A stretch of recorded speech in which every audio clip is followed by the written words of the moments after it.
Hello everybody and welcome to Race 1 of 6 of the Legends Racing League Street Stock Series here at the Charlotte Motor Speedway. Joining me today in the broadcast booth, as always, is Thomas E. Fisher. Thomas, how are you doing tonight?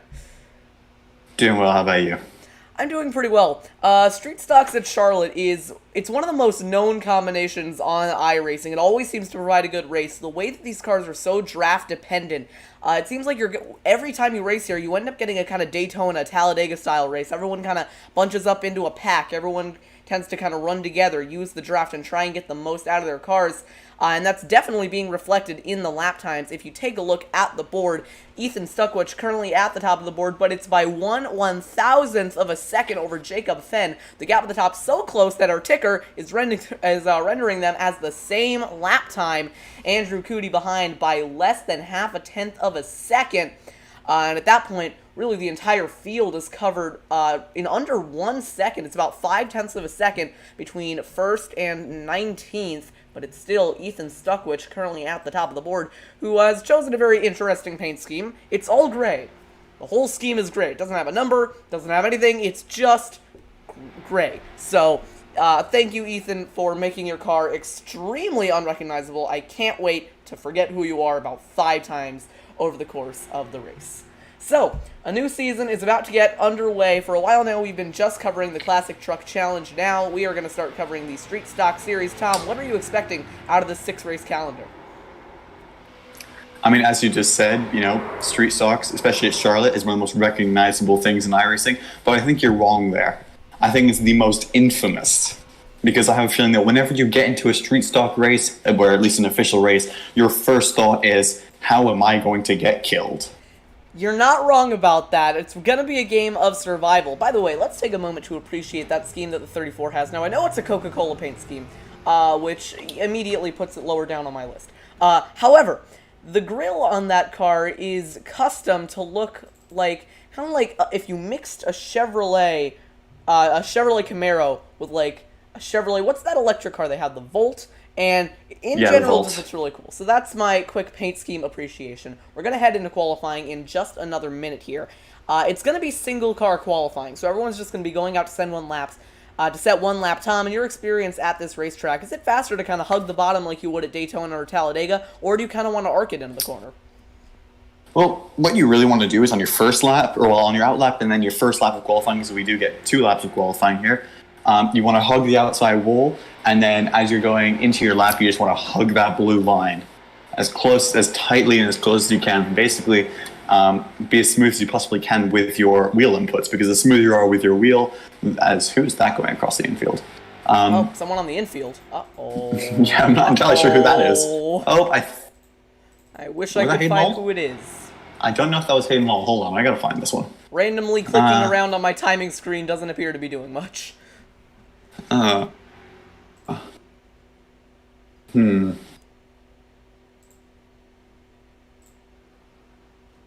am looking now. All right, practice. Practice is just now wrapping up. We're going to go ahead and head into qualifying, which unfortunately we will not be able to cover. However, we will be able to next week. Tom can, except I can't figure out how to switch to his stream. Actually, okay, I can do this in one way. Tom, start streaming qualifying, and I'm going to make some adjustments here. We're going to cut away for just a moment.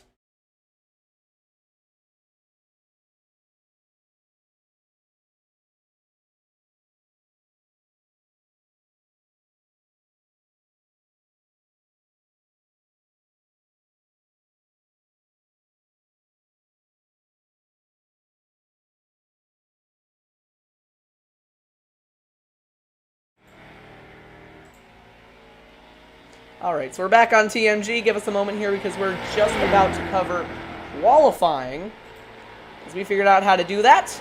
Alright, things are going to look a little bit weird for now, but then, here we go, covering qualifying. That is the number 56 of Hayden Lowell coming around to set his lap. We'll see what that turns out to be.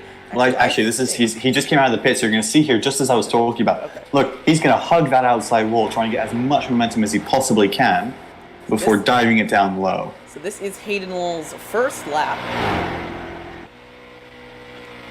Down the back straightaway goes that number 56. Pretty nice paint scheme. Kind of giving me Ken Block vibes. I think it was. I think it's supposed to be designed after a Chem Block livery. Yeah, definitely. Or Hayden would be annoyed with me if I said livery. Paint scheme. Gotta use the American terms. I mean, he has the American flag on his car, so it'd be weird if he called it livery. All right, coming around to set his lap, and I think you're going to be right as he's kind of having some network issues. You're going to see Hayden Lowell heading towards the bottom of the track, just missing that white line on entry. He's going to get closer to it, though. Yeah, you can see him. Let's have a look at somebody else now. Who's that? Is that the 47? Yes, that is the 47 car. You can see for some reason he's in the middle of the track. A little bit of an unorthodox strategy.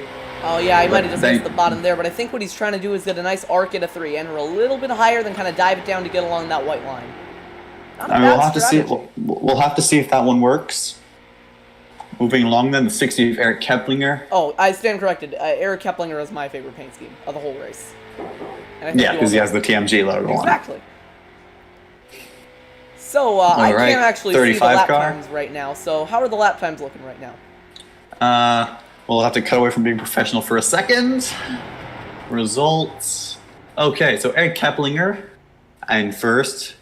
And then Benjamin Fanning, Hayden Lowell, Terry Jones, Cameron Zenz, Chad Adams. Actually, nope. Chad Adams just got beat by James Bazan. Bazan? I think it's Bazan. He's raced in a couple of my races before, and I want to say it's James Bazan. Andrew Cootie. Mason Thompson goes third. So this is what we're kind of looking at here. Yeah, everyone trying to beat the 36.898. The only time to go in the 36.8 set by Eric Keplinger. He is currently first on the board. Benjamin Fanning in second. You're going to see these times about 3 or 4 tenths slower than what we were seeing in practice, just because there's no draft for these drivers to kind of lean on to help their lap times. You also might want to think that a couple of drivers are going to want to start towards the end of the field just to kind of get out of the way of the chaos, because I don't think they have a fast repair to use. They might have one. There's Marvin Lee going out to set his laps, hugging that white line. I'll pull up the stream on my phone, see if anybody is talking in the chat, and I'll try and address them if they are. Yeah, James Bazan just said in the chat, sounds like Bazon. So James Bazan. Bazon. Now I'll figure it out. Bazon. I think it's supposed to be said with a... Wait, is he British? I have no idea. I'm gonna use my detective skills. Nope, he's from the Mid-South, apparently. So I'm just gonna go ahead and say it's Bazan, because that's how I've been pronouncing it so far.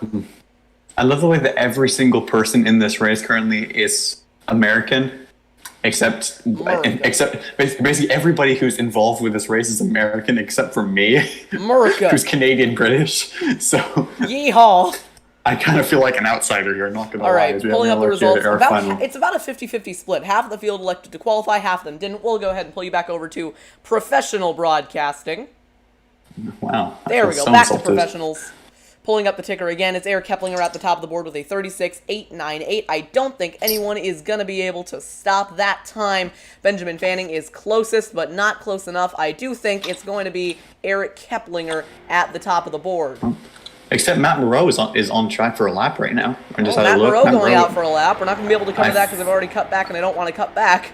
If that made any sense at all, I don't think it did. Cut back. I don't want to cut back. Or would you want to cut back? Would you want to cut back? All right, 5 seconds remaining in qualifying. I don't think he is going to be... Matt Moreau goes lost on the board. He goes lost on the board. Incredible lap time by Matt Moreau. But you can see the entire field separated by about 0.2 of a second, so it's pretty close. All right, it's time to grid up here in Charlotte. Tom, I know you like to do this, so why don't you go ahead and run us through the starting lineup. I'll go ahead and pull the ticker back up, which I just turned off. I probably should have thought about that. All right, are we ready, Jonathan? Yes, we are. All right, on pole position with a time of 36.898 is Eric Keplinger in his number 60 car. Starting alongside him is the 96 of Benjamin Fanning, just a little bit under 2/100th of a second behind. Just 8,000th of a second behind him is the 81 car of Mason Thompson. Hayden Lowell comes up behind him, 3,000th behind Mason Thompson. Andrew Cootie and Terry Jones finish off your third row. Cameron Zenz, James Bazan. The point is he's got a nice pace scheme that's going to be hard to miss. In his number 8 car, finishing off the 4th row, Chad Adams and Ethan Stuckowicz on the 5th row, Marvin Lee and Matt Moreau in 6th row, sorry. And now I've completely lost track of where I was. Malachi Drake and Eric Heater, the first two not to set a lap. followed by Casey Drake, Michael Rosero, Jacob Fenn, Brandon Timon, Aaron Brown, and Wolfgang Hoffman. I do believe somebody is not starting. Nope, they rejoined the session. My apologies. And Andrew Cootie has been given an EOL penalty.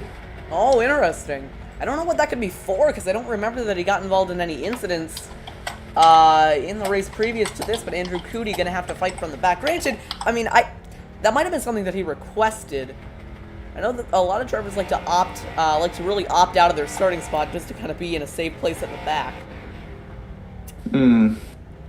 Might be an interesting strategy. It's a bold strategy, Thomas. Let's see if it pays off for him. Well, it's going to go one of two ways. Either he's going to end up flat in the wall, or he's going to be sailing through the big one. Personally, my money is on his final resting place being on the outside wall of turn 2. I'm calling it now. Catch fence. You never know. It could be in the catch fence. Sorry, in the catch fence. I don't know why the scenic camera is broken, but whenever it shows like the scoring pylon in the middle of the track, it just kind of clips through it. But luckily, we're not going to be in that camera very often. So the field rolling off now. Eric Keplinger on pole alongside Benjamin Fanning. Lights around on the pace car. Only one lap of pacing for the race tonight. Strap yourselves in. We are in for 60 laps of hopefully exciting racing action. The choose cone rule is in effect for the restarts tonight, so we'll see if that shakes up any of the action. Hopefully it does. That's the hope with all new rules. Shout out to the driver of the number 81. I wish I could tell who that was. Mason Thompson, for having a giant image of Phil Swift's face on his hood. Incredible. Who's Phil Swift? Oh my. Phil Swift is the spokesperson for Flex Tape, and Flex Tape kind of became an internet meme. Is he the guy who does like, that's a lot of damage? That's a lot of damage. So it'll be pretty ironic if Mason Thompson gets in a wreck tonight. All right, here we go. Eric Keplinger, your pole sitter, going to lead the field to green alongside the number 96 of Benjamin Fanning. Pace car is off. Let's kick off the season, hopefully in a good way. Green flag is out. We are racing at the Charlotte Motor Speedway. That was a boring start. Sorry. Because not much really happened. You can see kind of already two sort of distinct packs forming already, as you can see the number 21 car getting a pretty bad start. So they're going to be falling back a little bit just now, and then they should catch up with the draft. Who's that going? Dipping below the white line. Might have been not sure who that was. Stuckwich is on the outside. That might have been the 51 of Chad Adams. Meanwhile, back towards turn number 3, Eric Keplinger with help from the number 81 of Mason Thompson. Going to come around to lead lap 1 of 60. Coming to the line, it will be Eric Keplinger leading a big pack of cars. Back to the line now, Eric Keplinger leads lap 1. All right, so not quite the start we expected here from the Street Stock Series. I expected personally a lot more wrecks. But, we have 60 laps to go, so it should be fun regardless. Eric Keplinger leading away early on. Benjamin Fanning trying to make that high line work. He's got a push coming from, I think that might be Hayden Lowell. Yes, it is in the number 56. Coming on the high side, Benjamin Fanning trying to make something work. Personally, in my experience, you can get that high line to work, but you've really got to commit to it. You really don't get runs that often, and when you do, you got to hope that the guy on the inside doesn't block you. And Lowell thought about making it 3 wide. Meanwhile, Benjamin Fanning with that run off turn 4 is going to drive it all the way up alongside Eric Keplinger. We've got a battle for the lead. Yes, we do. Benjamin Fanning, even though he is going to start falling back a lot, I have a feeling that if he does just kind of keep it as tight as he possibly can to Eric Keplinger, and with Hayden Lowell's help, he might be able to just pull up ahead a little bit, but you never know. Yeah, really this is a tight battle at the front. Really what you need is to get more cars up there. You see the inside line very organized, the outside line not so much. You only got Hayden Lowell as the pusher. A couple of more drivers coming to help. I think that's the 51 of Chad Adams, Ethan Stuckwich back there as well. Meanwhile, Benjamin Fanning actually led that lap on the outside lane. You can get a really good run going off turn number 4, and if you're lucky, out of turn number 2. Coming to lap 5 of 60, still Eric Keplinger leading the way with the outside lane, trying to make a charge. 3 wide behind Stuckwich, trying to make something work up the middle. He's going to fall back. One driver who's going to be absolutely punching himself after that start is going to be Andrew Cootie. Absolutely nothing happened, and he is pretty much dead lost, except for Jacob Fenn. Yeah, Not too sure what's happened to him. He's kind of just been falling back since the start. Oh yeah, Jacob Fenn kind of trailing off the end. I mean, granted, I think we're going to see cautions tonight. I was using net coding out. That might be an issue. But I think we're going to see quite a lot of cautions tonight. I have a feeling that Jacob Fenn is going to have more than enough time to catch up. Meanwhile, that outside lane starting to get more help. It's now 6 on the outside, 5 on the inside. And Matt Moreau drops out of line. Sorry, that's not Matt Moreau. That's Mason Thompson. He is going to the back. And now to the lead goes Benjamin Fanning because that outside lane is much more organized than the inside. Keplinger trying to make it work on the inside, and Hayden Lowell ducks out of line. He's going to go to the bottom of the racetrack. I mean, that's interesting. I mean, Hayden Lowell, he does race in real life, so he will know pretty much the strategy that you can do, especially in the early stages of the race. But personally, I can't quite understand that one. You know, you had a very organized outside line, and then Hayden Lowell saw the opportunity for the inside and decided to take it. Yeah. I mean, from a certain perspective, you can see why he's doing it. But, you know, personally, if I was him, I would have stuck to the outside line and tried to push one thing Benjamin Fanning. But, you know, anyways, it's looking like it's actually paying off for him right now. One thing I was thinking as they're nearly going 3 wide down the front straightaway is that we haven't really considered this, but tire wear is probably going to play a big factor in the race tonight as you see Hayden Lowell taking a little bit of a journey through the grass there. The thing about tire wear is that as your tires start to wear out, you're going to have less and less grip going into the corners, and you might start to slide up, and that could pose a big issue for the drivers that are trying to make that outside line work, because that inside line isn't really going to have the grip they need, as you see Hayden Lowell and Eric Keplinger working together trying to get to the front, but Benjamin Fanning has Chad Adams on the outside lane. Ethan Stuckwich trying to make something work up the middle, but nothing there. Coming lap 8 of 60, we've been green so far. It's Eric Keplinger leading the way. It most certainly is. And I have a feeling Hayden Lowell's going to be doing absolutely everything he can to be pushing Eric Keplinger, because he knows at some point he's going to have to stick his nose somewhere and hope it works. Because at this stage, you know, I don't think anybody's really looking to get past Keplinger as Hayden Lowell looks to the inside. There's Keplinger, there's a little gap, but Benjamin Fanning on the outside there, he is absolutely being pushed by Ethan. And I just realized Ethan Stuckwich putting his car up the middle, having a couple of network issues. He's going to back out of that, but he almost put his car up the middle, forcing a 3-wide situation. He was able to back out of that. Meanwhile, up front, Benjamin Fanning and Keplinger to the line. Fanning led that lap with a push from Chad Adams. Hayden Lowell behind, pushing Eric Keplinger. James Baslin might have gotten to the wall. He's fallen back on the outside. Coming to lap 9 of 60 now. Unlike races before, we will not have a halfway caution, so it'll be green. It'll be green to the end unless they wreck. And Ethan Stuckwich, yeah. Oh, and he's going around. Chad Adams in the wall. Stuckwich as well. Sliding down the back straightaway. Caution is out. Well, that's a caution. Wolfgang Hoffman got a hit there. He got caught up in it. I'm not too sure how much damage he got, but he was. If I just have a look here, he was looking around the outside. Yep, he saw it. He tucked low as far as he could, and the 44 car of who is that? Ethan Stuckwich just nipped his rear right. He looks to be in okay shape, but that is going to mix things up. And I just realized that if the audio balancing was up for those first few laps, I apologize because I was still watching Tom's stream, which meant that you could actually hear 2 audio output captures. So if the racing was a little bit loud, I do apologize for that, but I just got that sorted out. First caution of the night coming on lap 10 of 60. We'll take a look at a replay of what just happened. Ethan Stuckwich, probably the cause of that. Let's go ahead and get a replay. Turn off the ticker here. Here we go. You know what? I don't think he was. I think if you have a look at it, he had the middle lane. There was nowhere he could go. He was going to go into the side of Hayden Lowell, and I just don't think the 51 car Chad Adams realized he was there. So looking at a replay, you'll see him coming down the back straightaway. He's gotten his 1 out of 3. The stewards have decided it is officially the 51 car's fault. So Chad Adams is at fault for that incident. He's been given an EOL penalty. Interesting there. And you got to also consider the 56 of Hayden Lowell kind of pushing up the track, getting into Stuckwich. That definitely didn't help him. There wasn't contact, but they definitely got a little bit closer than they probably should have. There you see Stuckwich sliding down the track and into Wolfgang Hoffman, spinning him back around. And one more car coming in. That's the 18 of Aaron Brown. Michael Rosero sliding through the bottom. Good avoidance by all of those drivers there. Oh, nearly contact. James Baslin had to take to the grass, but he was able to make it through as well. back live. Eric Keplinger is your race leader. I don't think anybody pitted just then. That was the first lap of caution, though. So now is when we're going to see if I have a feeling it's either going to be now or next lap that we're going to see if anybody pits. Yeah, one driver actually wanted to pull up under caution. One of the drivers who was trying to make that outside lane work, Benjamin Fanning. Benjamin, this is Jonathan up in the TMG broadcast booth. So, under that last run, I saw you kind of running the outside lane, trying to make it work. What was your thought process as you were going through that? All right, hear me out. I'm going to interview you. I want to know, what did you think was my thought process? Tell me right now.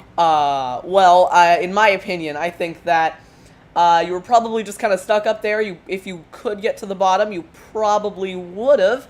But you tried to make that outside lane work, and in the end, it started to work out for you. Unfortunately, the caution just came at a bit of a bad time. Well, the goal was, the outside lines felt great. Hayden Lowell was a great pusher. We got the 51, and he wasn't really pushing me as hard. And I had Ethan Stuckish right behind him, so our goal was, we were trying to go to the top down the backstretch and try to get Ethan behind my bumper. And I guess the 51 didn't notice him there and just came down through that caution out. So main goal was to get Ethan behind me. Outside feels great. The bottom seems to be really reliable. The outside could probably work if you have a good pusher. But for now, we're trying to get me and Ethan hooked up here.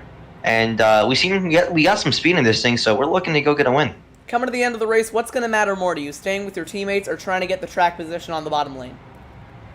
Well, again, like I said, outside, if you have the right people on there, even if it's just you and one other person, it can work. It just really depends on what type of pitches you're receiving.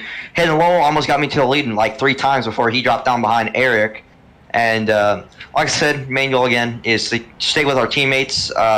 If he's got damage towards the end, obviously I'm going to have to go on my own journey, but main goal is to keep with him. All right, well, thank you for coming up for an interview, and also thank you for interviewing me, even though that was a little bit weird. I'm going to send you back to... You're welcome. I'm going to send you back to the chat. That was Benjamin Fanning, driver of the number 96. We actually had that planned before the race, so that wasn't too surprising. Anyways, we'll be coming to the restart here, and I think just another lap. Remember, the choose cone rule is in effect, so Eric Keplinger, as the leader, will either choose the inside or the outside lane. We'll be covering that, hopefully better than Fox Sports did. They kind of did an awful job at the All-Star race.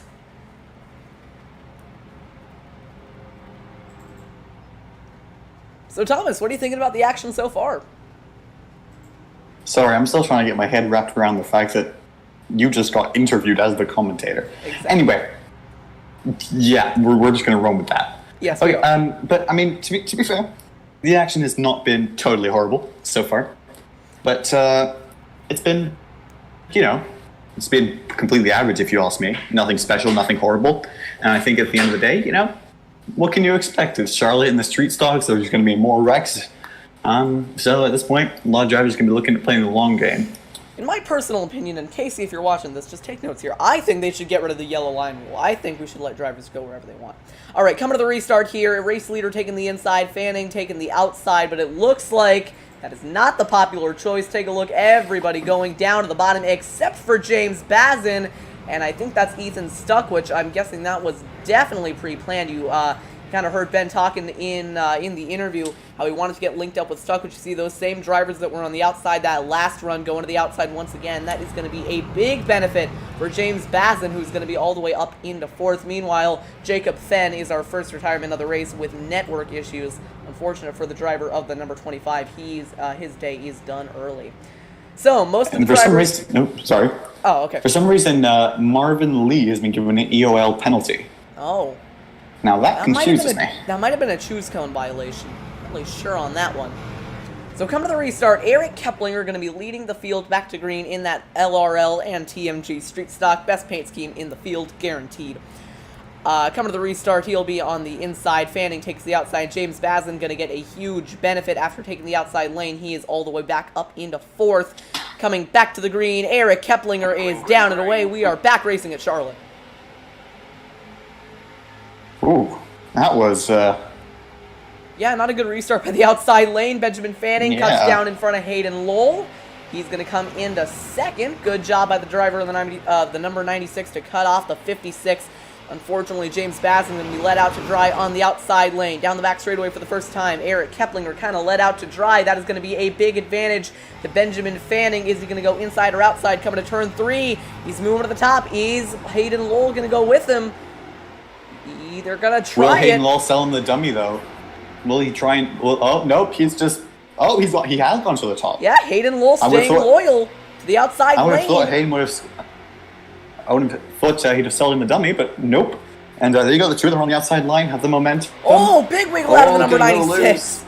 They're going to go Very 3 wide for loose. the lead. No, they're not. Hayden Lowell drops back in line. Meanwhile, on the inside, Cameron Zenz in the 35, rapidly approaching on that number 16. Maybe going to try and give him a bump draft to the lead. The 47 of Terry Johns joining up as well. The outside lane now only 2 cars strong, coming to lap 17. Now, you see, if we have a look here, I don't quite understand why Benjamin Fanning is leaving such a massive space through the turns. Because if you want to slow down the driver next to you, you just drop down right next to his door and you will slow him down. The one if the guy behind you is pushing you better than the guy on your low side is getting pushed, then as long as you can slow him down enough, you will get that lead. You'll have momentum. Now, so one thing, I think this is the one thing that outside lane is doing, though, is that going a little bit higher up the track is really going to help your runs off the corners. Take a look at the run that Benjamin Fanning is going to get coming out of turn 4.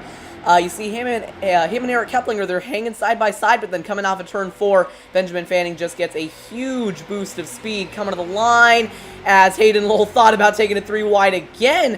Hayden Lowell not staying really loyal to the bumper of Benjamin Fanning back towards turn number 1. You see Eric Keplinger on the bottom really hugging that white line. Coming to lap 19 of 60. Fanning on the outside, the only car. Him and Hayden Lowell, the only cars on the outside lane, but it's working out for them.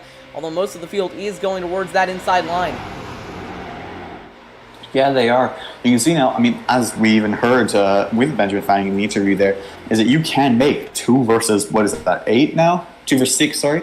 You can make a 2v6 work. Take a look at that, though. Mason Thompson and Ethan Stuckwich trying to form up a second outside line in the back.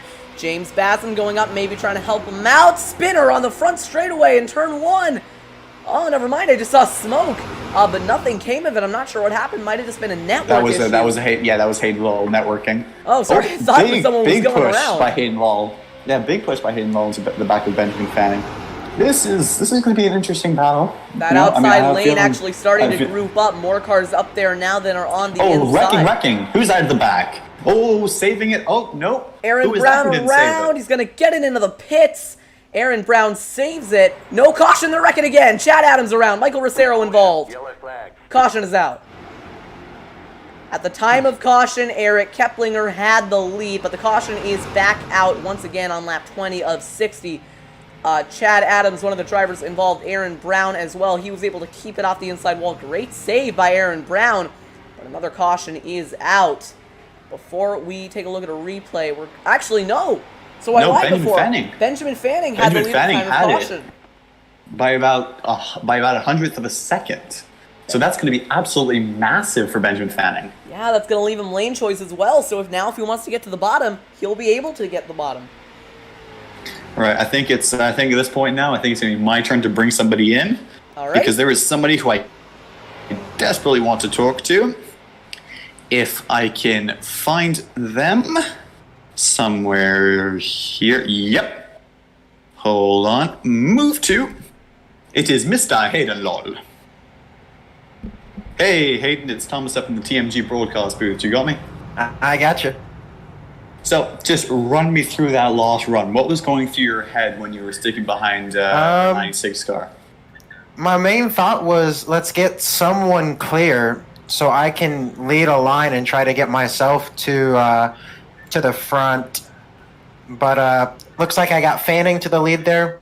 But we got another restart now, which is mildly disappointing. Hopefully I just want to be leading the line. That'll give me a better chance to win this thing than being second in the line. It's kind of hard for one of the lines to clear each other. So if I can get to the lead of a line, I got a pretty good shot here. Yeah, so now you're starting in third there. So what's going to be your strategy off this restart? Are you going to take the high or the low line, do you reckon?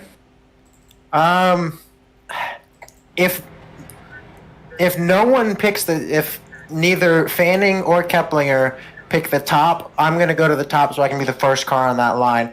But if one of them takes the top, then I'm just going to line up on the bottom. All right. And then are you going to hope to maybe make it 3 wide, or are you just going to stick behind whoever's on the bottom lane? If you don't go for a gap that exists, you're no longer a race car driver. That was said by a Formula One driver, if I'm not mistaken, so it doesn't really apply to applies NASCAR. more in NASCAR. 'Cause you can be This more is a aggressive. NASCAR. Yeah, it's close. Well, it's an oval. Okay, but it's not NASCAR. And gaps are gaps. That's what I said. I think it mean- applies more here because you can be a lot more aggressive, so you can go for smaller gaps, and then everyone gets mad at you. But it'll be great because drama, and I like that. Exactly. Gotta entertain people somehow. Thank you. Yep. All right, well, thank you, Hayden, and I'm sure we'll catch up soon. All right. Hopefully in victory lane. So now we'll take a look at a replay. Aaron Brown, who is one of the drivers involved, will go back on his machine. Trying to find the replay. It's actually been a while, so I got to skip back quite a bit. All right, so what happened around here, you're taking a look at the driver of the number 18, Aaron Brown. Tom, let me know when they're coming to the choose cone, or when they're coming to 1 to green, or rather just when they're coming to the restart. So here they go. Aaron Brown behind his teammate, Andrew Cootie. And there was a spinner in front, and Aaron Brown got ran over by Wolfgang Hoffman. And then they went around in front of them. You see Wolfgang Hoffman trying to scramble to get around Chad Adams, slides it down the inside, and collects the number 51, sending Adams around in front of the pack and collecting Michael Rosero. Now we will take And you back. that would live. explain is 1 out of 3 and that EOL penalty. That might have been it, yeah. So we'll pull the ticker back up. I have added the pit information. So drivers who pitted, you can see when they did pit. A lot of drivers came in around lap 10. That's a good handful. Then a lot of them came in around lap 20 at the caution just now. But the race leaders, the drivers who are yet to pit, I do believe we're coming to 1 to green this time by. So we'll So see here who will be takes the inside. choose cone. But yeah, let's see what happens here. I have a hunch. Benjamin Fanning is going to go to the inside. Oh, sorry. I So mean- we're still on 2 to green. So choose cone coming Oh, next. sorry, we still are on 2 to green. Okay, I was confused. Meanwhile, we have another retirement from the race, Eric Keplinger. I think he might have just left to be an admin. I don't think he retired. Yeah, no, he never started the race. Okay. Update on Jacob Fenn. He had connection issues, so that is why he is no longer in the race. As there is an F in chat for whoever it is, because nope. So Eric Keplinger giving an F in chat for Joseph Madigan, who couldn't make it today, unfortunately. Joseph Madigan is looking out on this race. It's actually going to hurt him in the points if he's going after the championship because it's only a 6-race season, so it's going to be over. Well, they pretty do quickly. have 1 drop week. One drop week, okay. As long as he makes the other races and he does well in them, you never know. I wouldn't count him out of it just yet. We'll have to see how that goes. Knowing Joseph. We'll be coming to the restart next time by. This time by, I believe, we're coming to the choose cone.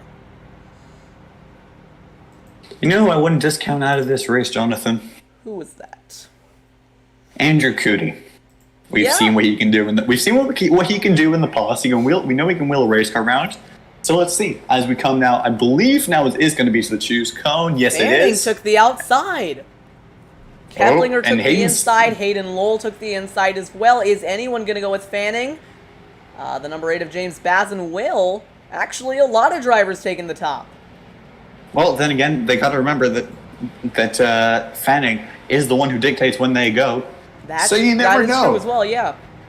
So I guess he's trying to just make the jump and hopefully dive down below Keplinger, because then he knows that Hayden Lowell, who has said that he wants to go for this win, is going to be behind them. So it's actually a He's good. pretty even restart here. You can see the inside and the outside lane both relatively even.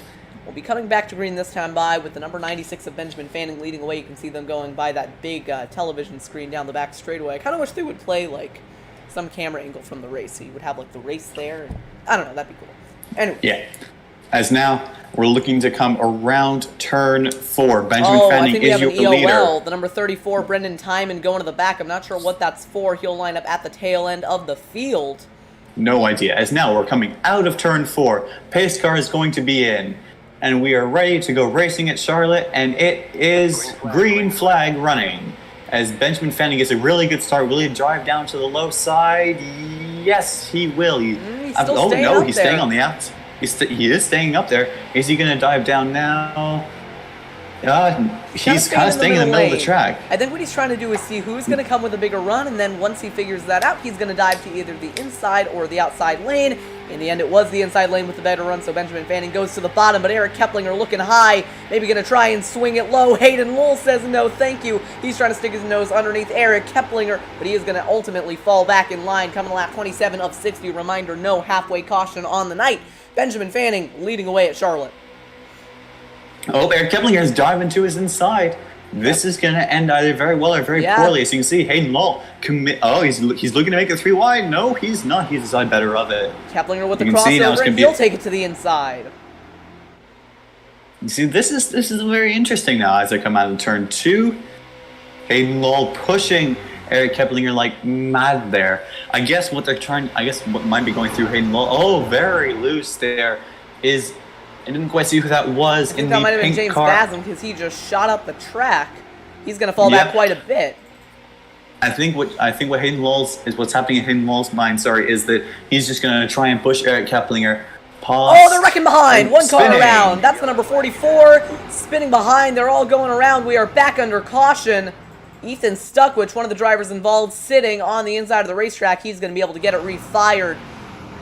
They all wrecked in turn number 1 and 2, and at the center of it was Ethan Stuckwich. At the time of caution, Eric Keplinger was leading. I think Fanning was in second. Caution back out at Charlotte. Aaron Brown, I think, might have been the other driver involved. No, a lot of these drivers look relatively clean. It might have just been Stuckwich. I have a feeling, I'm just looking at the replay now, what actually happened was that Stuckwich turned straight down to the 21 car of Marvin Lee, and just Marvin Lee had nowhere else to go. So he just got straight up turned.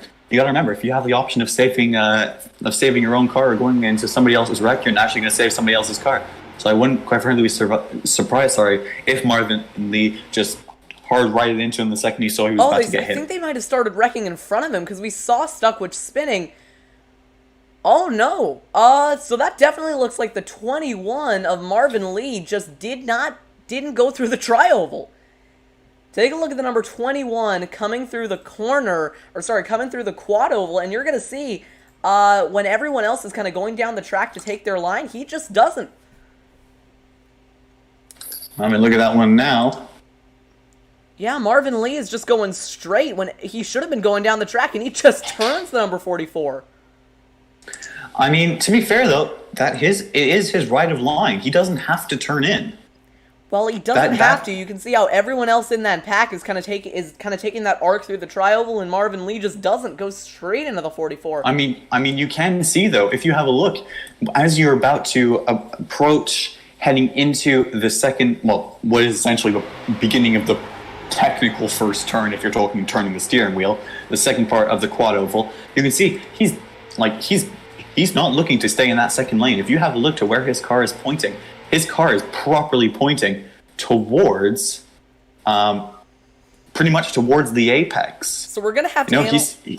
He's turned in too early, and then Marvin Lee, he was a little wide, but only by maybe a third of a car length or a car width. Sorry, and just at that point, for me, that's on Stuckwich.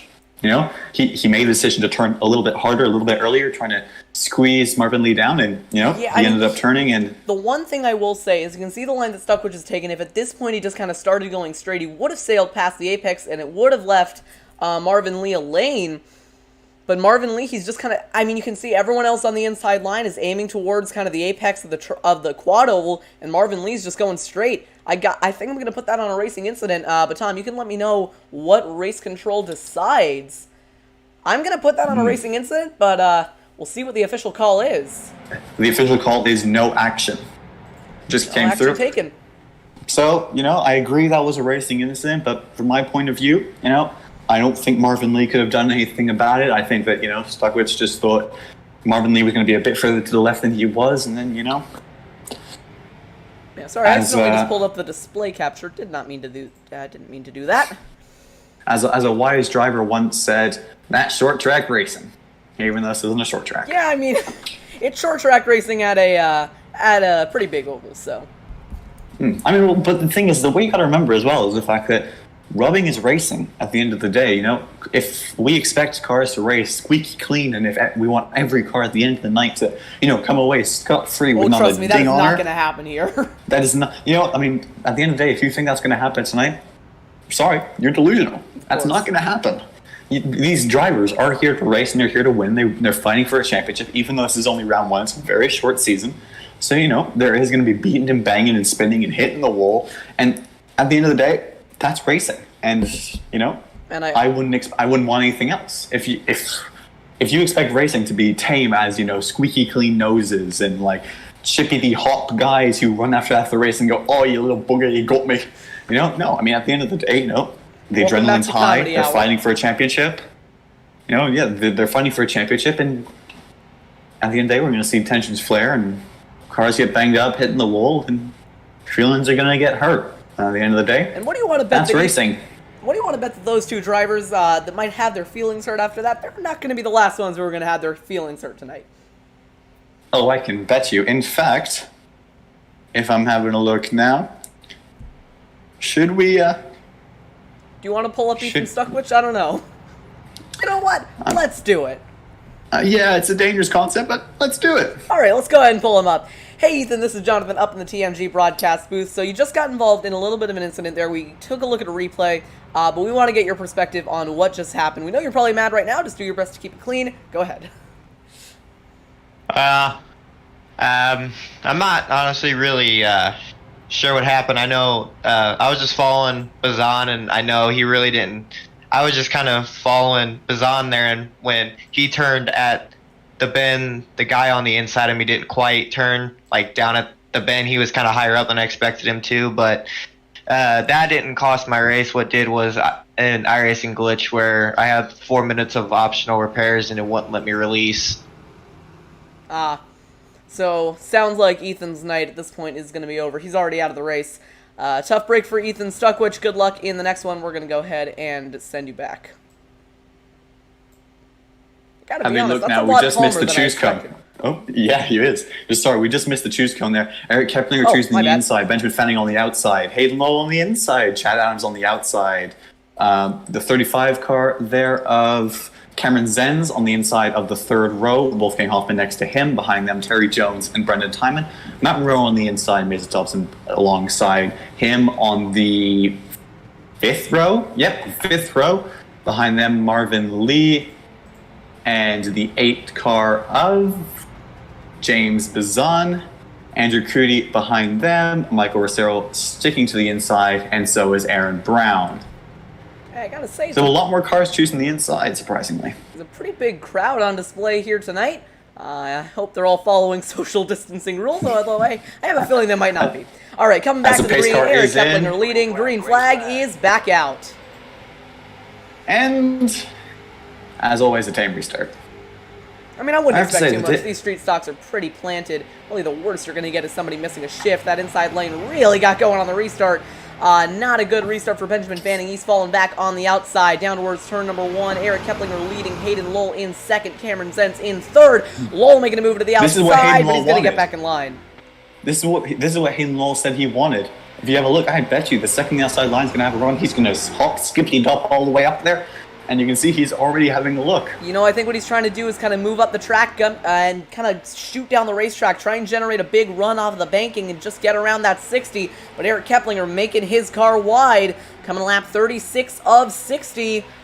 Lowell looking to the outside, Fanning up top. That's the number 47 now in contention as well.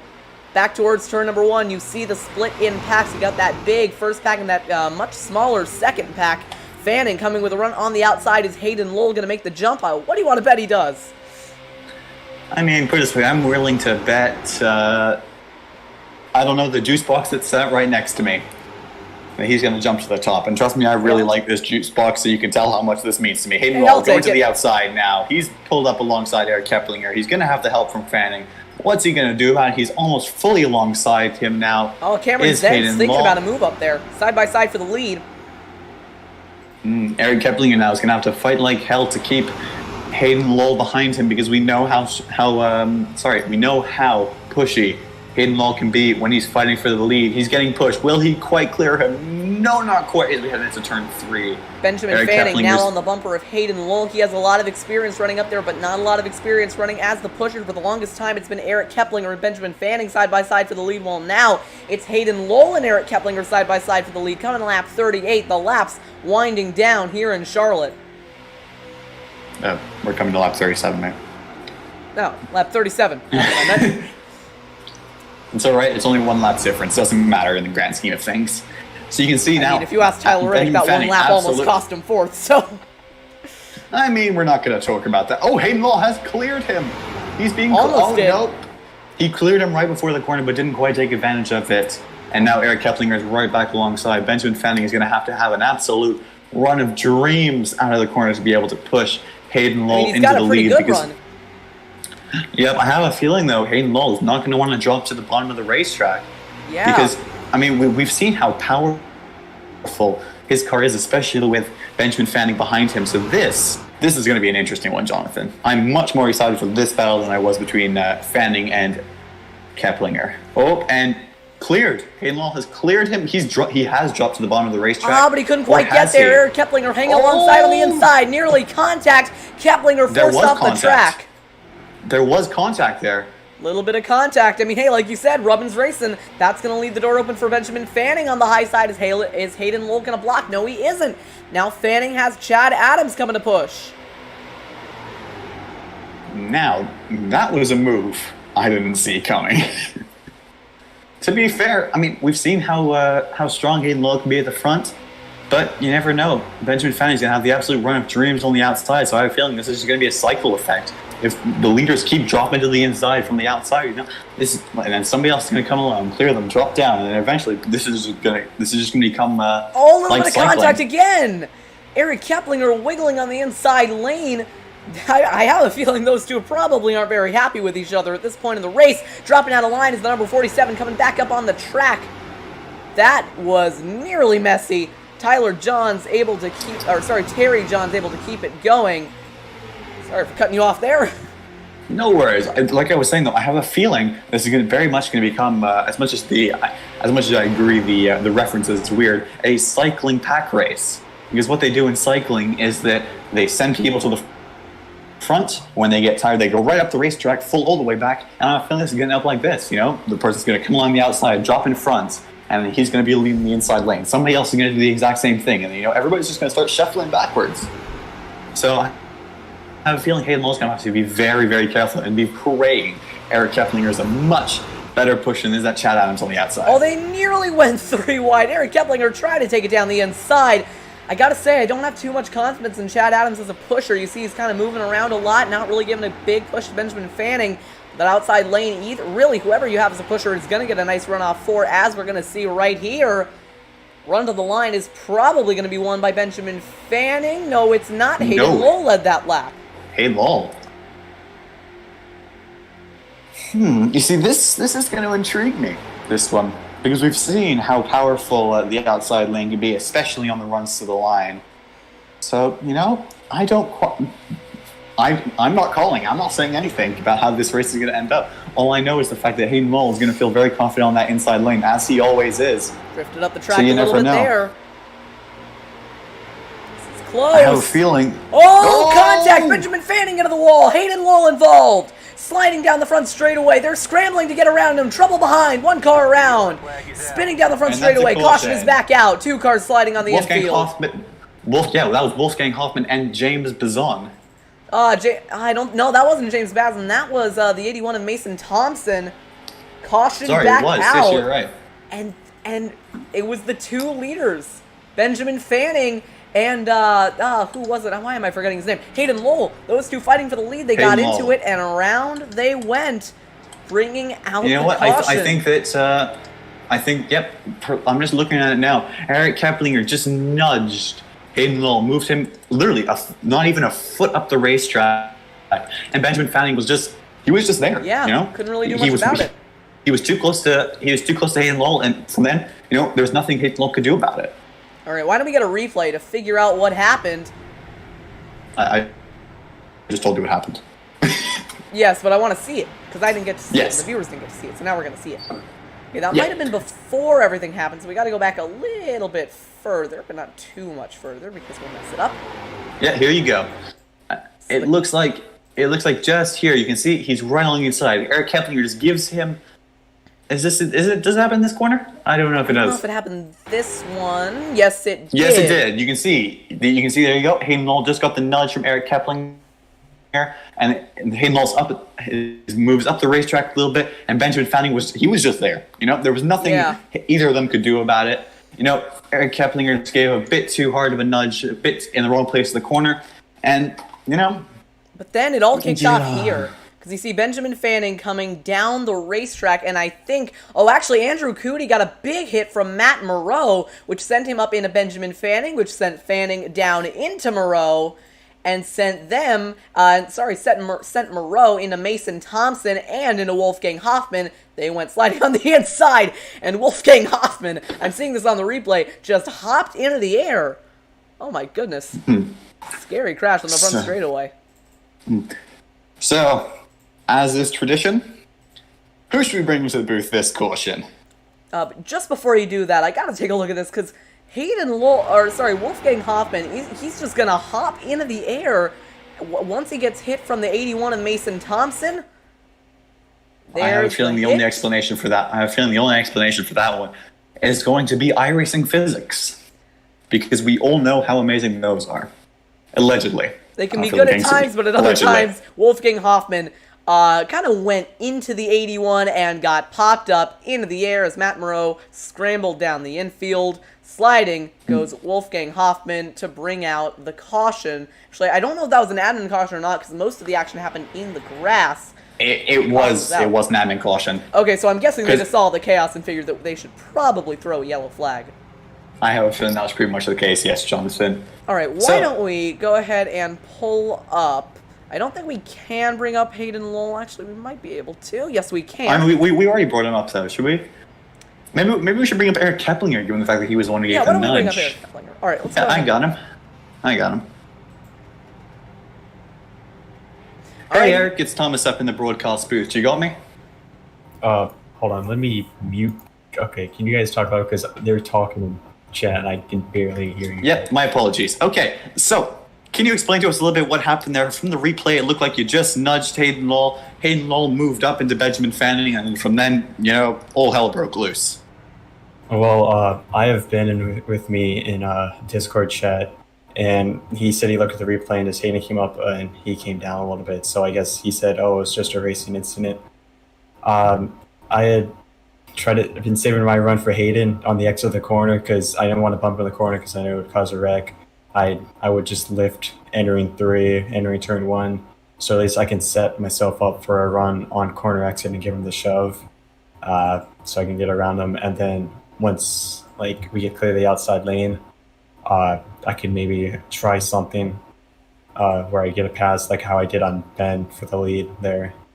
But nothing really comes to mind so far this race. If you want to know what's up, the only thing I just have a problem with is the 8 car. I think it's Zachary Zim. No, it's not the 8 car, but he's like the black and neon 35. blue car. Yeah, 35. He is social distancing his car from me. He does not give me any shove at all. He only gives me one push every 3 laps. It's I don't know why, but we could have just got the outside clear of us maybe if he would just work with me, but he's not working with me. He's not pushing me at all.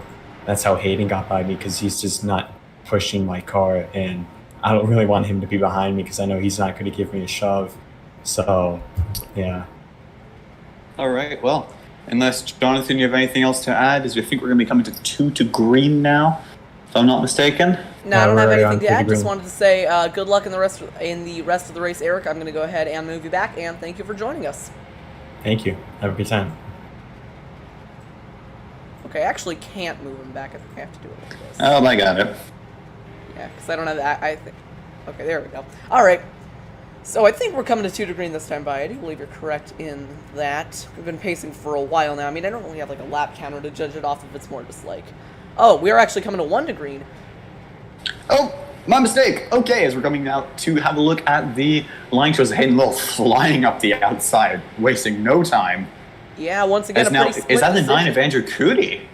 It Oh, that is might 9 of be. Andrew Cootie behind. That Those is. two teammates on the two teammates on the outside line with, is that, it is Rosero. Yeah, and they've only Michael got Rosero, Aaron so Brown. three teammates on the outside there, and who's behind them though? That's, I'm guessing you're talking about Aaron Brown in the 18, and I'm just going to guess by the similarity of their paint schemes. I think they're on the same team as well. So pretty much the whole outside line, except for the 20, all the way down to pretty much the 21 of Marvin Lee, are all on the same team. Yeah, so this will be interesting. This is going to be an interesting restart here, as we're entering turn 3, getting raring to go. We're actually only The going to have pace car- 12 laps to go, so I have a feeling the urgency is going to be a little bit high. Yep. So as we're coming through now, turn 4, just about to exit it, coming down off the banking. The pace car will be in, and we're getting ready to go green at Charlotte. Eric Keplinger, and it's green at Charlotte. Eric Keplinger getting a very, very good start on the inside. Hayden Lowell being absolutely left for dead. Oh, and You can see- those three teammates on the outside did not get a good restart. I'm gonna bet Andrew Cootie might have missed a shift. He is falling like a rock down the inside. Meanwhile, up front, Eric Keplinger going to be a sitting duck. They're all scrambling behind him. Benjamin Fanning, the leader, coming to the caution on the outside. They are 3 wide, nearly going 4 wide. Luckily, I think that's the 21 of Marvin Lee thinking better of it. Back up to the front, Chad Adams gaining on Eric Keplinger. Is he going to go to the inside or the outside? Back to the front straight away, not going to make a move. He is going to duck back in line, coming to 11 laps to go. I have a feeling here Hayden Lowell might try something a little bit desperate. You know, at this point he needs it. He either needs a heck of a lot of luck or to pull a miracle move. So I have a feeling perhaps he might have a look to the inside of Chad Adams in the quad oval. You know, they always leave a little bit of space there. Single file for the most part. Maybe gives them, might give them a little bit of vulnerability. Force Chad Adams to the outside. And then, well, I guess we'll have to see what happens from there. Yeah, and the whole strategy out of those teammates, the 23-9 of the 18, is not working at all. They're all fighting behind, and really the highest driver they've got, Hayden Lowell, really not able to make a move. He's not with his teammates, no one able to help him out. Maybe that 35 could go with him, but it doesn't look like he will. He's got Rosero coming to help on the high side, but I don't know if it's going to be enough. I mean, we even heard there just from Keplinger, the 35 car is pretty much useless, apparently, according to Eric Keplinger, when it comes to pushing. Take a look So at this, I guess, though. Hayden Lowell on the outside was able to make a run all on his own off of turn 2. And now he's got teammates coming to help as well. They're scrambling behind, and Hayden Lowell might have another shot at the lead here. He will. I did not see that one coming, to be fair. This is going to be interesting because you can see Michael Rosero and the 18 car of Aaron Brown fighting their way up, and Andrew Cootie there. And now they've got the trying teammates to back in line. This is going, because this means now then there's going to be 4 cars working in unison, all communicating with each other. I mean, So this is going to be a heck of a lot more than what we can say for the inside there's the line. bump. Coming on the high side, Hayden Lowell going to the lead. They got to remember the rules though. Don't push the pusher. Oh, yeah, you can see a little bit too much of bump. Mike Rosero getting all out of shape. As we head to the line, Hayden Lowell will lead that lap. And see, this is going to be very, very interesting. Nobody giving it a shot at 3 wide. 35 slipping up the track, side by side for the lead. I mean, we've seen previously on this channel in Tuesday Night Madness how effective it can be to just kind of link up with your teammates, get together on the outside lane, and it's working here as well. Really, in any track that's draft dependent, you want to be with your teammates, and we're seeing it in action right now. We got those 4 teammates on the outside lane, and is the 81 working with them as well? I don't think he is, but I mean, he might just kind of make him, an honorary member of the team just for now, try and help him out. On the outside lane, they're linked up. They very much might. I mean, we've seen. Oh my goodness, 3 wide. I mean, we've seen in Legends Racing League. I mean, this race was not broadcast on TMG; it was broadcast on LRL. But we saw in the first race of the Pro Master Series. Oh, he gets charged in front of the Ricky in field, the back. Fanning around, crash back straight away. Fanning gets nailed. Caution. Huge crash in turns 3 and 4. Fanning, I think he glitched back into the pits. That did not look good. And Keplinger. Hayden Lowell is in third. He's lost out to Chad Adams. I think. Oh, that's has he? not good.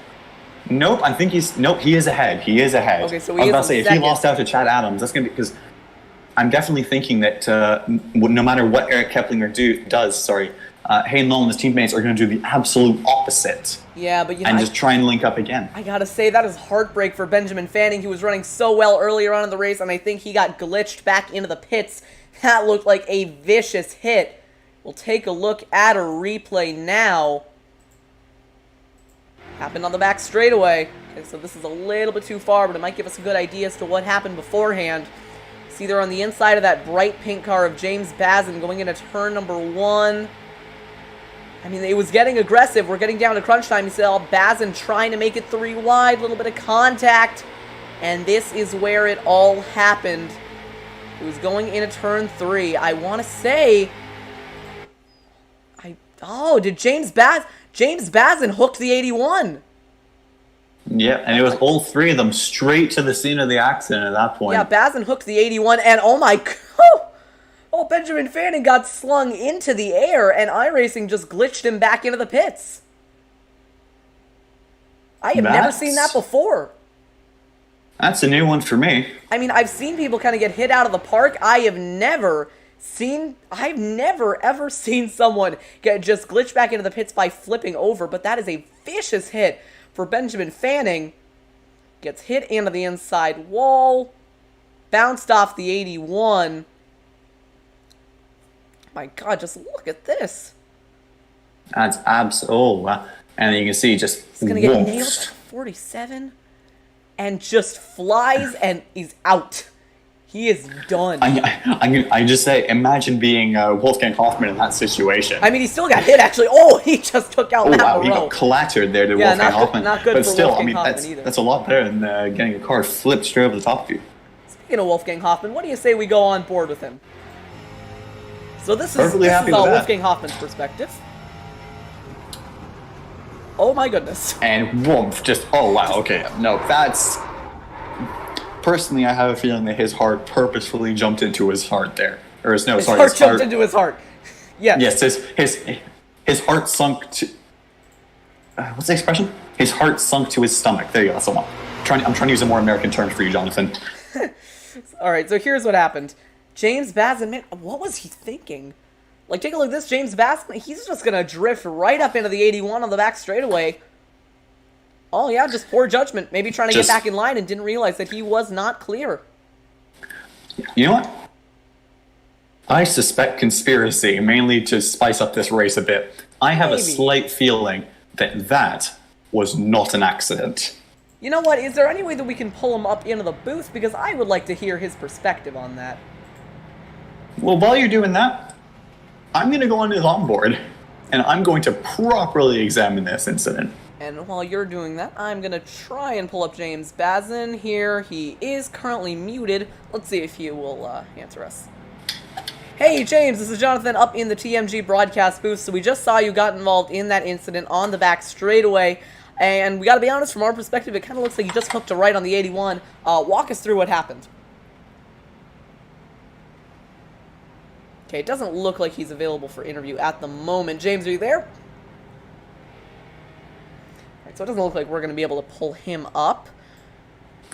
I mean, I'm looking on his cockpit cam, and the car just started drifting up, and he just didn't do anything about it.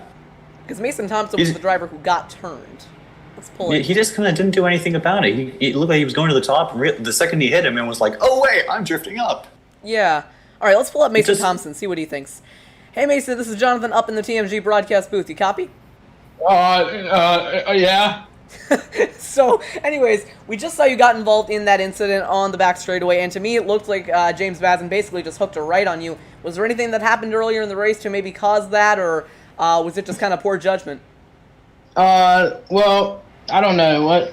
I just got put in the back. I was happy up front, and then I got back there because I had that one wreck, and I was just stuck back there. And then I was finally charging up front, and then he stuck his nose in there, made it 3 wide, and then the crap happened on the back stretch. So, yeah.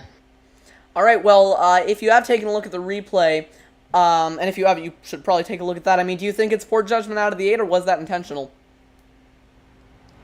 Well, I don't think it was intentional. I just think he couldn't hold his line, and he hit me. So. All right, well, thank you for Just joining us. quickly- Oh, actually, sorry, Tom. Sorry, I was just going to say, just quickly to cut in. This race has officially been extended to a green-white checkered finish. Oh, boy. So, boys, we all know how this is going to end. This is going to be interesting. I didn't actually realize we were so far along in this race, but we are. Mason, thank you for joining us up in the booth. We're going to go ahead and turn you back. Actually, I don't know where. Actually, you're probably in the Discord, so you could just put yourself back, I think. Yeah. Wait, no, I was in that one with Andrew and them or whatever. Oh, yeah, I got you. Sausage Gang Motorsports. Yeah, The yeah, best that's team. I just know them. That's why. So, anyways. We'll be coming to the restart. 2 laps to go. Eric Keplinger leading the way. He's been dominant so far, and if I'm correct on this, he actually won the Classic Truck Challenge season over at Daytona, so he's trying to go 2 for 2 in terms of season openers. We are coming back to the green flag. Pace car is going to make that left turn into the pits, and Eric Keplinger is down and away. Big bump coming from Rosero, going to the line now. Eric Keplinger trying to lead him away. 2 to go in Charlotte. And now Hayden Lowell's going to be feeling the pressure of this race. I'm feeling the pressure of this race. Oh, so am I. Don't worry about it, mate. So now we're definitely going to see some aggressive driving from Eric Keplinger. Hayden Lowell is now just going to have to pray that his teammates are good at what they do, because he is full and 2 car lengths back now. Down the But back, now- they're keeping it clean. Michael Rosero going to hop to the top side. Now he's going to have Hayden Lowell as a pusher. They're coming to the white flag with 1 lap to go. Eric Keplinger in control. Contact, they're spinning behind. Will that bring out the caution? Yes, it will. Caution is out again, and I think they have more than 1 overtime attempt, which means This is the last overtime attempt. oh. So Eric Keplinger, has he just won under caution? Nope. No. We have 1 more. This is the final one. Okay, so they have This is 2 the final attempts one. at a green-white checker. Yes, they have 2 green-white checkers. And Eric Keplinger is going to have to hold him off 1 more time. I mean, if you ask me, I really hope they can make it back under green, because I want to settle this in an all-out sprint to the finish. Caution, back out again. And that right there might have just been the result of tempers flaring and over-aggression coming to the white flag. Drivers involved. I know Michael Rosero was one of them. Unfortunate for him, because he put himself in a position to win and unfortunately just got knocked out of it. I have a feeling there that what happened, if I'm just having a quick looky. Yep, Hayden Lowell just gave him a little tap, in between 3 and 4, and then he tried to check up a little bit. He got hit by his teammate, Aaron Brown, and then from then it was all over for Michael Rosero. Yeah, just a bad bump draft there. I mean, luckily he was actually able to escape with minimal damage. Just not a very good bump by Hayden Lowell. He's going to get to the quarter panel and turn him into the 51 of Chad Adams. They go sliding down the racetrack, and I don't even think they collected anyone else. Oh, no, well, they might have actually collected Brendan Timon. Yeah, Timon got involved as well. Andrew Cootie picked up a little bit of damage. Timon was actually able to keep it going straight. If I'm being honest, we probably didn't need a caution for it, but it's probably good, because we're going to line them up once again. Michael Rosero, the biggest loser out of that one. Oh, actually, they wrecked again. Benjamin Fanning got turned into the outside wall. His night going from bad to worse, and yep, there it is. Street Stock Tire Model says that Benjamin Fanning is going up and over. He gets turned around. We'll go on board with the driver of the number 96. Sees him wrecking in front, and at this point, just gets into the 38, sliding through, gets loose, hit by James Bazin, and around he goes. Street Stock Tire Model flips him over. And officially, because I was just about to say, I hope the officials do not ruin this race by giving somebody a penalty this late in the race. We do not need a repeat of Montreal 2019. Okay? I was there. I know how it went down. Oh no. Someone's about to get Sebastian Vettel'd. Officially, Casey Drake has just come out saying, no action. Alright, that's probably for the best. That is for the best. Yeah. We do not need rioting. Oh no. Welcome to controversy on TMG. All right, my message to the drivers here, if they can hear me, make it to the white, because I want this race to get settled under green. Eric Keplinger will be leading the field back to green. We'll see what lane he chooses when they come up to the choose cone. Thomas, is there anyone you want to pull up into the broadcast booth before we get back going? Yes, why, yes, there is. Oh, all right. I want well, to bring up this one. our favorite racing driver, Hayden Lowell. Let's do it. Hayden, what's up, my guy? It's Thomas up in the TMG broadcast booth. How are you doing? I'm going to be doing real good here because we're coming to 2 to green. All right. But when we get to 1 to green, you're going to see me do something really, really interesting. I'm going to pick the bottom, even if Keplinger picks the bottom himself. I was kind of thinking you were just going to say I'm going to dump Eric. I think that's going to give me the best chance to win this race because that last restart, that outside lane didn't go. It just didn't. We all fell back. So I think my best bet is to pick the bottom, and I got to move Keplinger out of the way. I think that's going to be the only way to do it. I have to say, Hayden, I think you and I have, over the years, I just have like a psychic connection. What do you mean answered my years? question. What do you mean years? It's been months, not years. I mean, it's been like 8 months at this point. It's 6. Oh, don't leave me hanging here, Friendships man. are ending here on the TMG Racing Network. I'm leaving your team again. Exactly. I'm kidding. No, I'm kidding. I'm not gonna. Hayden, you're not allowed to text me at 1 a.m. anymore, man. I'm heartbroken. Oh, come on. What else am I gonna do at that time? I don't know. figure out. I don't know how I'll win a watch real life race. YouTube. You can finally figure out how to win a real life Anyway, race. so here we are coming through 3 and 4. Eric Keplinger in the league. Hayden Law second. Chad Adams third. Aaron Brown fourth. Brendan Timon fifth. We're coming to the choose cone. I'm assuming Eric Keplinger is going to pick the bottom. I'm probably going to pick the bottom with him. I've already explained my plan. Yes, I am. And you know what? I'm coming for your job. Hayden, if you want, you can stay up here with us for this final restart. It's up to you. We wouldn't mind. We wouldn't? Okay, sure. You know, you want to keep me up here? I will lay on the push to talk button. Oh, God. Go for it. Jonathan, I know we did not discuss this part, but you know what? You hired me for a reason. This is the reason. All right, Hayden Lowell is taking the bottom.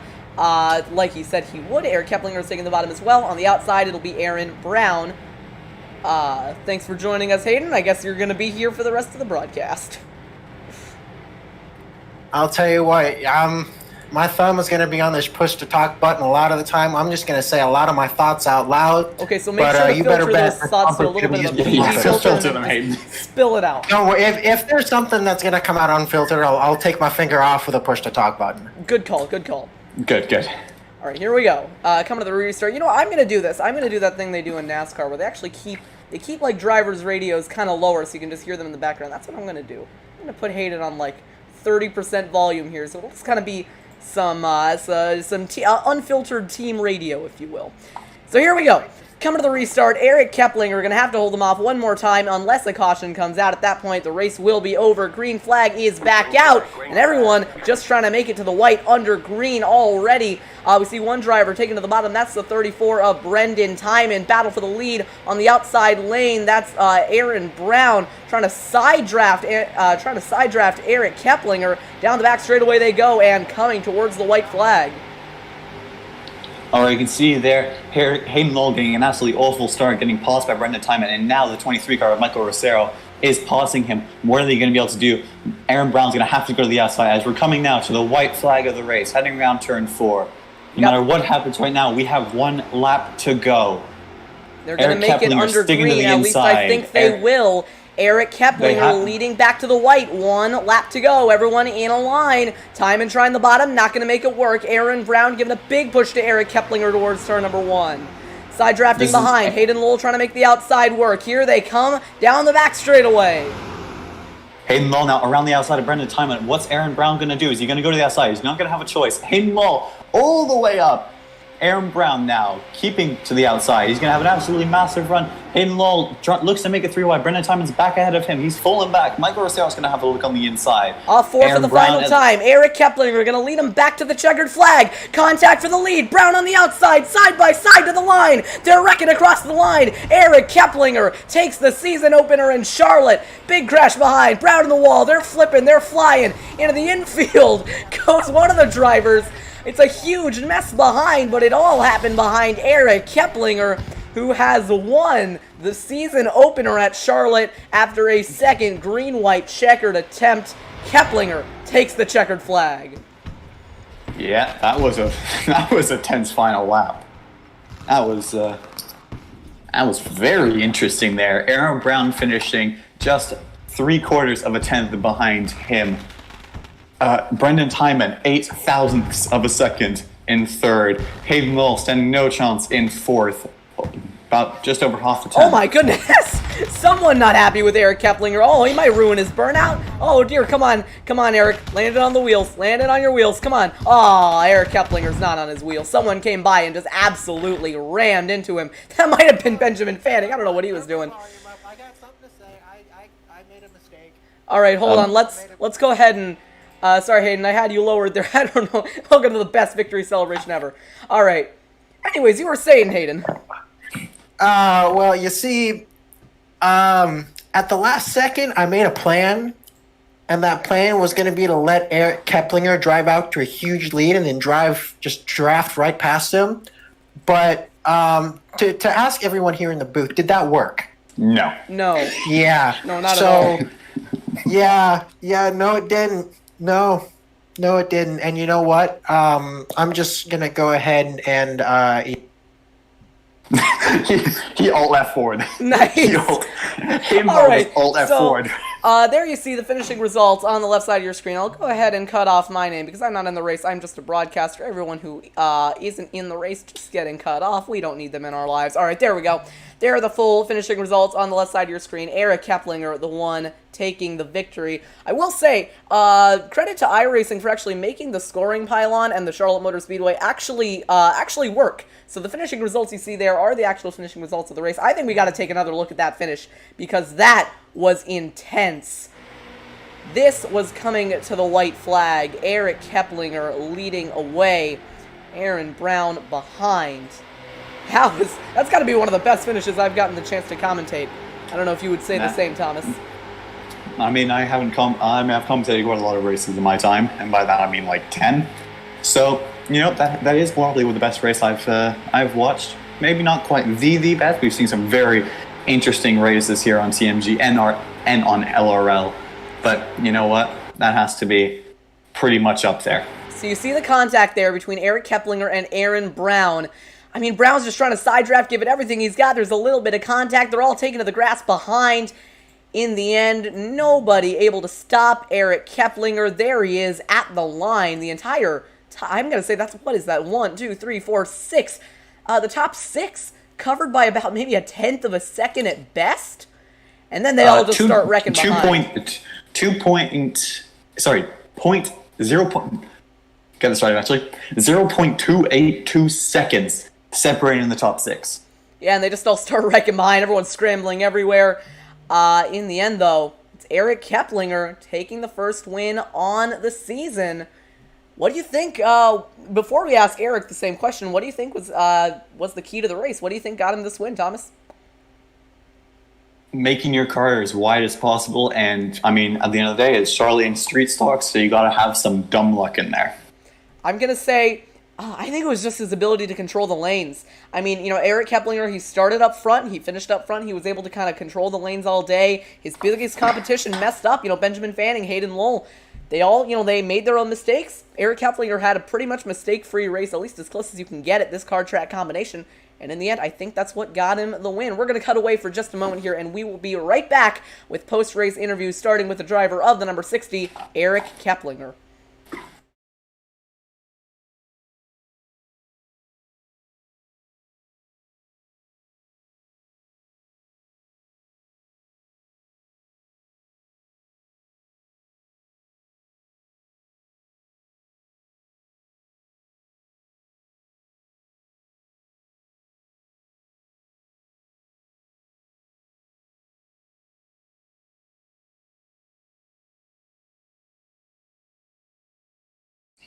Welcome back to TMG. Starting off our post-race interviews is winner on the day, Eric Keplinger. Eric, we talked about this a little bit in the post-race show, kind of what it was that got you the race win today.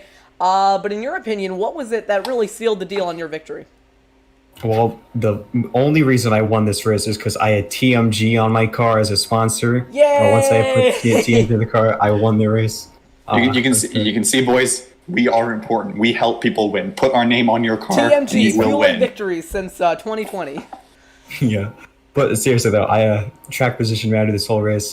Charlotte's my best track on iRacing, so I felt confident. I've had a lot of victories in LRL and on iRacing at Charlotte, and I'm just a threat on these 1.5 mile tracks. They're my best track. I've nearly won Texas several times in LRL, but just track position mattered. It got scary towards the end because you know how I complain about Cameron not pushing me. Well, Chad, he didn't push me either. I'm like, Chad, please push me. I said that over the radio because like Hayden almost got around me, man. And then we kept getting cautions. It was close. I got nervous because I didn't want to.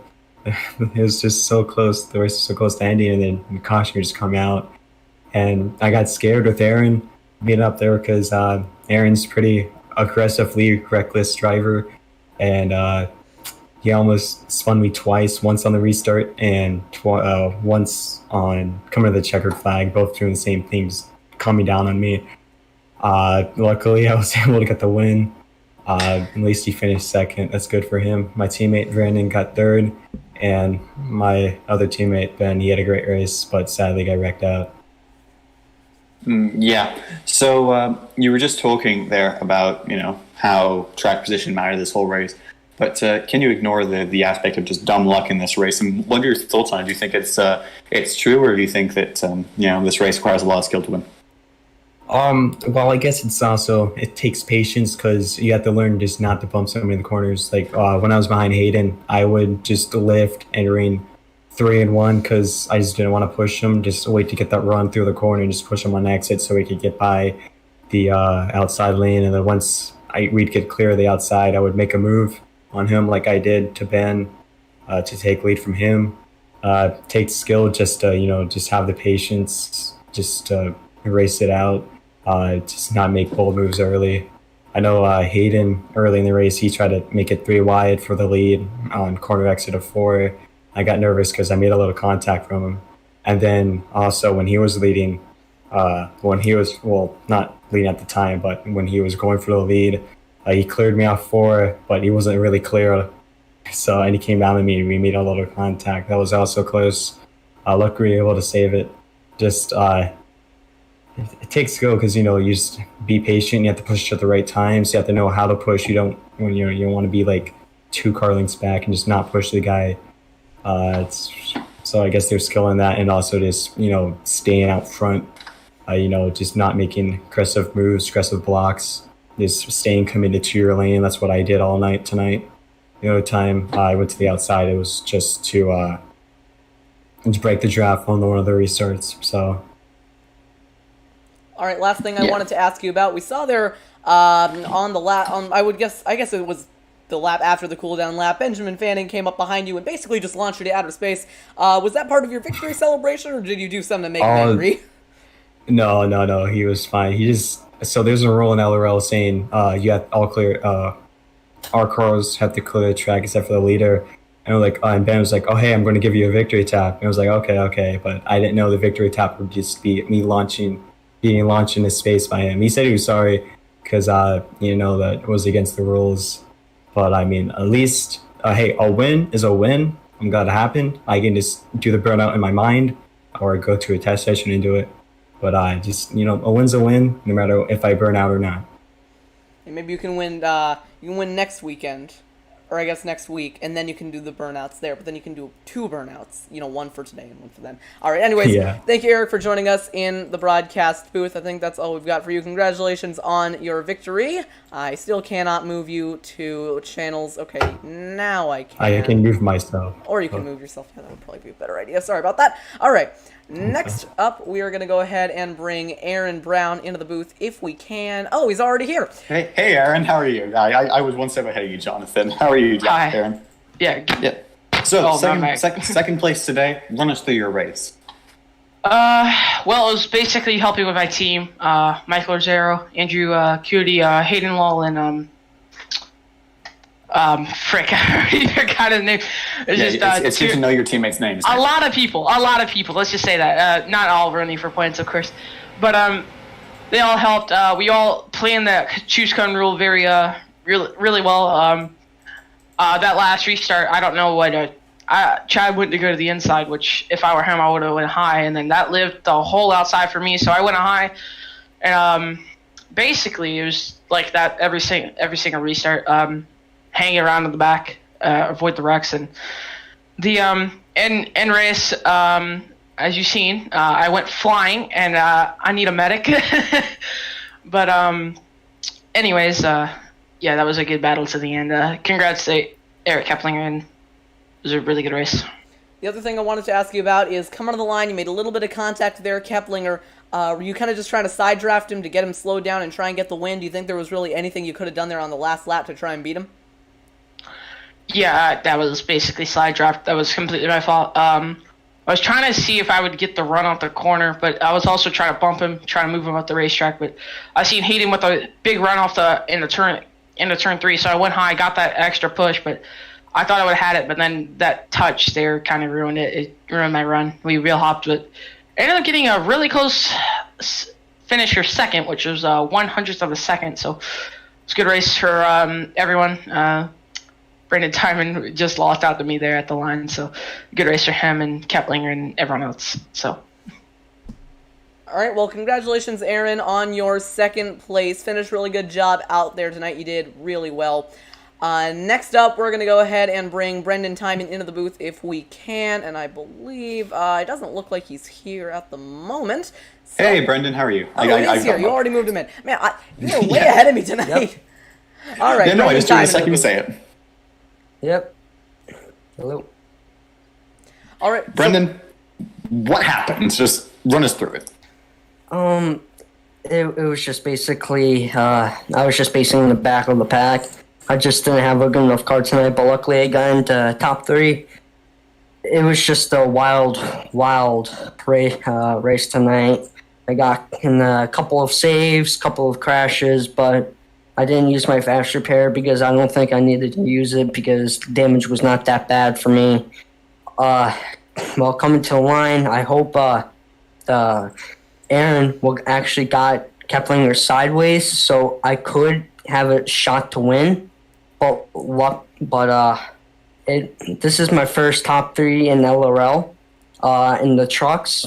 I showed it was a joke to Keplinger, but it was a little bit displeasure because he did take me out early in the race at Martinsville.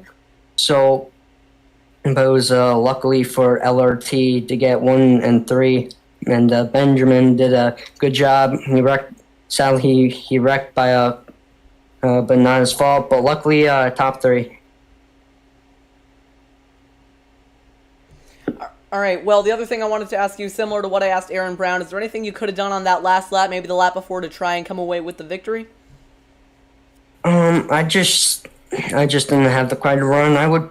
If I had the runs, I would probably make some moves. I was hoping that Aaron was going to go on the top lane because if he did, then I will get there was going to be a battle, and then I would get a run and give Keplinger a little nudge to just nudge him right out of the way and make it 3 wide so I can scoot in because that's what I did in a few races at Charlotte and won.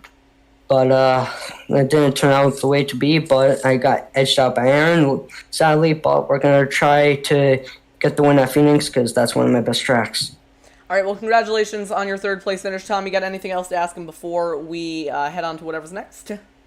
Nope, I think that's all it for tonight. Thank you very much, Brendan. Congratulations on your 3rd place finish as well. Really good job out there tonight. I don't think there's anyone else that we want to interview. I can't really think of anybody. Tom, anyone for you? Nope, I'm pretty good. All right, well, that is going to do it for tonight's coverage of the Legends Racing League Street Stock Series season opener at the Charlotte Motor Speedway. As Brendan just said, next Tuesday, we will be going to Phoenix. I want to say that's Legacy Phoenix, but I cannot make any guarantees.